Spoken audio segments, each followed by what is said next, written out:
Worksheet 74 वैश्वीकरण और भारतीय अर्थव्यवस्था पुनरावृत्ति से संबंधित लघु व दीर्घ उत्तरीय 3 से 4 अंक के प्रश्न।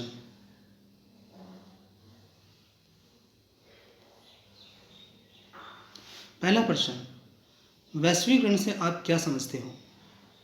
उत्तर, दो देशों को एक दूसरे की अर्थव्यवस्था से जोड़ना तथा उनमें समन्वय कायम करना वैश्वीकरण कहलाता है।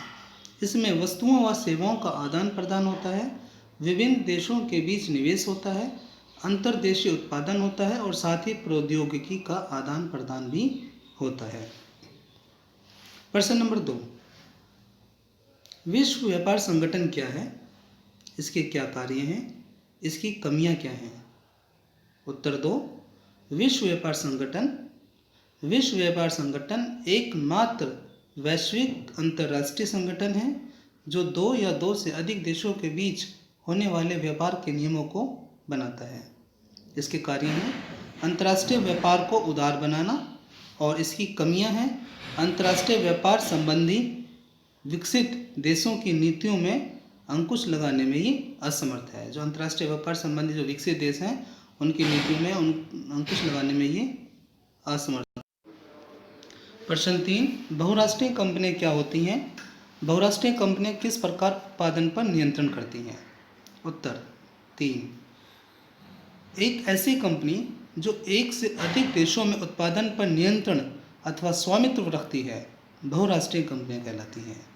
उत्पादन पर नियंत्रण रखने की विधियां हैं संयुक्त उपक्रम विधि, स्थानीय कंपनियों को खरीदना, छोटे उत्पादकों से माल खरीदना और अपने ब्रांड का इस्तेमाल करना। प्रश्न 4, निवेश क्या है?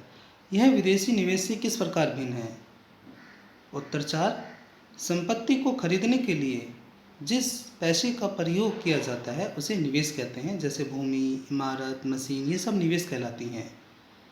किसी बहुराष्ट्रीय कंपनी द्वारा किया गया निवेश विदेशी निवेश कहलाता है और वह बहुराष्ट्रीय कंपनियां यह सोचकर किसी भी देश में निवेश करती हैं कि उनकी संपत्ति में वृद्धि होगी और लाभ में वृद्धि होगी।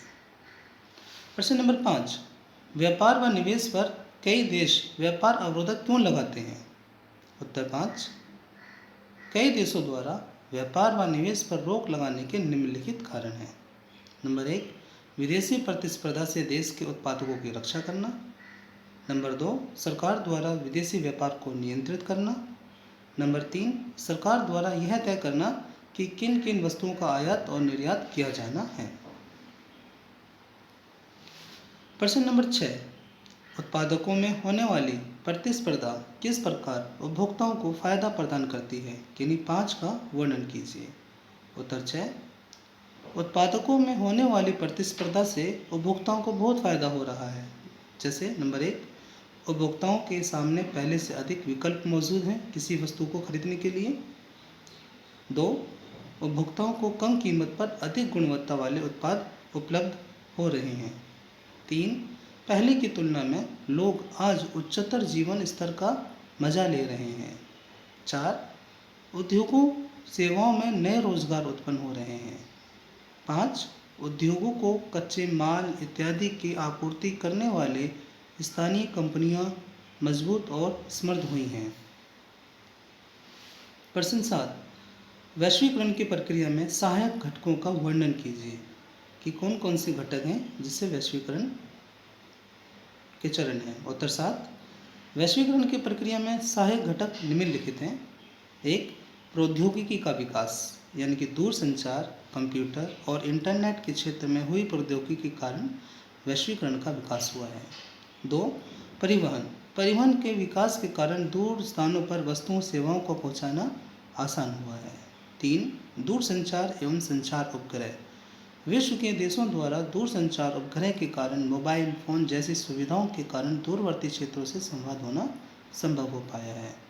4, सरकार द्वारा अवरोधों की समाप्ति, वर्तमान में विश्व समुदाय एक तरह से उदारवाद की नीतियों पर चल रहा है और मुक्त व्यापार के कारण एक देश को दूसरे देश के साथ व्यापार होना वैश्वीकरण को बढ़ावा देता है। 5, इंटरनेट, आज सभी विश्व व्यापारी वर्ग दूरस्थ देशों में बैठकर एक दूसरे से पलक झपकते ही व्यापार संबंधी संवाद करते हैं और अपने कार्य की स्थिति का जायजा लेते हैं। इन सब तरीकों के कारण व्यापार में प्रगति हुई है और विश्व समुदाय व्यापारिक दृष्टि से एक दूसरे के निकट आए हैं और वैश्वीकरण को बढ़ावा मिला है। प्रश्न 8, उदारीकरण की प्रक्रिया को भारत ने किस प्रकार अपनाया? उत्तर 8, उदारीकरण की प्रक्रिया में भारत सरकार की निम्नलिखित भूमिका रही। 1, वैश्वीकरण की नई नीति के अनुसार भारतीय अर्थव्यवस्था को विश्व अर्थव्यवस्था से जोड़ने का प्रयत्न किया गया ताकि पूंजी, तकनीकी ज्ञान और अनुभव का विश्व के विभिन्न देशों से आदान प्रदान हो सके। 2, सरकार ने माल के आयात पर से अधिक प्रतिबंधों को हटा दिया गया। 3, आयात शुल्क को कम किया गया। नंबर 4, विदेशी निवेशकों को भारत में निवेश करने के लिए प्रोत्साहन दिया गया। 5, तकनीकी के क्षेत्र को हर ढंग से उन्नत करने का प्रयत्न किया गया।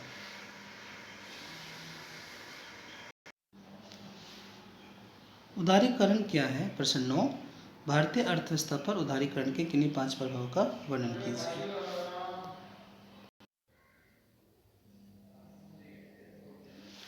सरकार द्वारा व्यापार के लिए अनुकूल परिस्थितियों को बनाना और व्यापार संबंधी अवरोधों या प्रतिबंधों को हटाना उदारीकरण कहा जाता है। उदारीकरण ने भारतीय अर्थव्यवस्था पर निम्नलिखित प्रभाव डाले हैं। 1, प्रतिस्पर्धा बढ़ी है। प्रतिस्पर्धा बढ़ने से देश के सभी उत्पादकों के प्रदर्शनों में सुधार हुआ है। विदेशी विनिमय कोष बढ़ा है। 3, सरकारी राजस्व में वृद्धि हुई है। 4, प्रौद्योगिकी का विस्तार हुआ है। 5, उदारीकरण की नीति अपनाने के फलस्वरूप निजी निवेश बढ़ने के अधिक अवसर मिले हैं। प्रश्न 10, वैश्वीकरण की प्रक्रिया को प्रोत्साहित करने में प्रौद्योगिकी की भूमिका को समझाइए। उत्तर 10, प्रौद्योगिकी ने वैश्वीकरण की प्रक्रिया में सुधार के लिए निम्नलिखित भूमिका अपनाई है।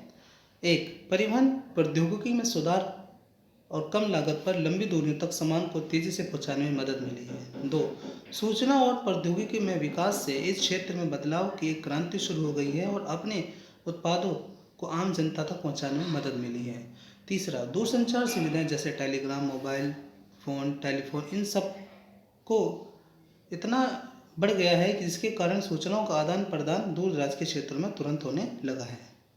4, इंटरनेट के द्वारा किसी भी चीज़ की जानकारी और किसी भी सूचना को तुरंत भेज दिया जाता है। इलेक्ट्रॉनिक मेल के जरिए और अपने व्यापार में बढ़ोतरी करने का यह सबसे सस्ता और अच्छा साधन है।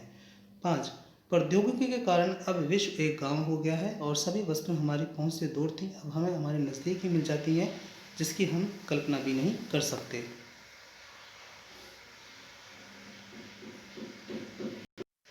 बच्चों, ये लघु दीर्घ प्रश्न थे 3 से 5 अंक वाले वर्कशीट 74 के, जो मैंने आपको 1 से 10 प्रश्नों का एक स्लाइड के द्वारा बताया है। अब स्रोत आधारित प्रश्न है। एक बार मैं स्रोत पढ़ देता हूँ, उसके बाद उसके उत्तर पढ़ेंगे। वैश्वीकरण विभिन्न देशों के बीच तीव्र एकीकरण की प्रक्रिया है। यह अत्यधिक विदेशी निवेश या विदेश व्यापार के द्वारा संभव हो रहा है।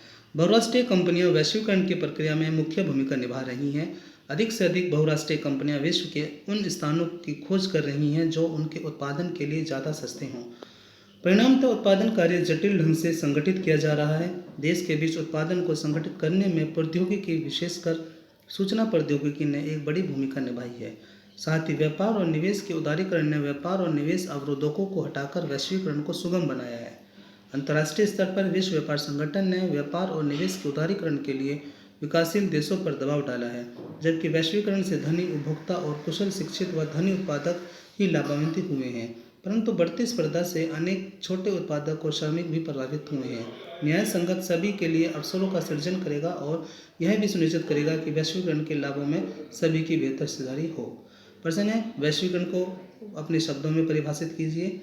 वैश्वीकरण का अर्थ है विश्व समुदाय का एकीकरण करना, अर्थात विभिन्न देशों की अर्थव्यवस्थाओं को एक दूसरे देशों की अर्थव्यवस्थाओं में निवेश करने के लिए संभावनाएं तलाशना।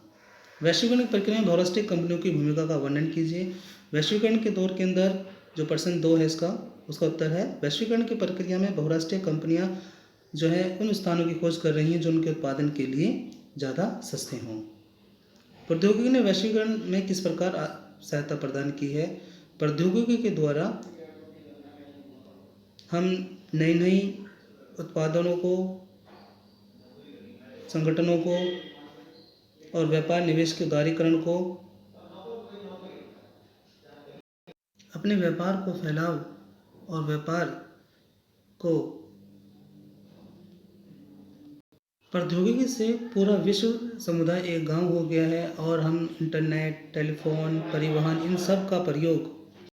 और चौथा प्रश्न है, न्यायसंगत वैश्वीकरण कुछ उपाय बताइए। न्यायसंगत वैश्वीकरण सभी के लिए अवसरों का सृजन करता है और सुनिश्चित करेगा कि वैश्वीकरण का लाभ सभी को बेहतर तरीके से मिले। बच्चों, धीरे धीरे आपके विद्यालय खुल रहे हैं 10वीं और 12वीं के। आप सभी बच्चे ध्यान से पढ़ें, इस वर्कशीट को पूरा देखें, ध्यान से सुनें। Thank you.